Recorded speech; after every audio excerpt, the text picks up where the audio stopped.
বাংলাদেশের কোন নাগরিককে তারা এই রাজ্যে ঢুকে দিয়েছে,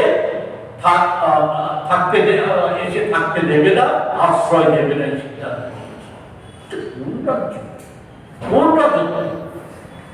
আজকে এই জাতীয় ঘটনা, কালকের ঘটনা, বিজেপি দল কি বলবে যে আমাদের দেশের সরকারকে বাংলাদেশের কাছে ক্ষমা চাইতে হয়েছে, রাজ্যের মুখ্যমন্ত্রীকে নিন্দা করতে হয়েছে, ভুল স্বীকার করতে।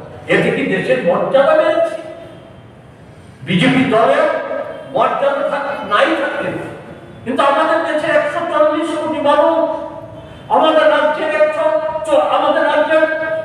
40 লক্ষ মানুষের তো মর্যাদা আছে, আমরা ঐতিহ্য বহন করে চলছি। সে ঐতিহ্য আঘাত করেছে, মর্যাদায় আঘাত করেছে এই জাতীয় এইগুলি তো নিন্দা করার কোনো মাথা নেই। এতে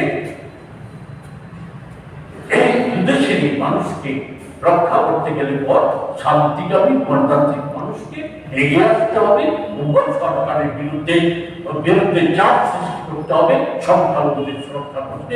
সেই প্রশ্নে ওই দেশের সংখ্যালঘুদের যেমন সুরক্ষা করা যাবে, আমাদের দেশেরও সংখ্যালঘুদের সুরক্ষা করা সহ মর্যাদা রক্ষা করা যাবে, মর্যাদা যেটা ক্ষুণ্ণ হয়েছে সেটাকে ফিরিয়ে আনা যাবে।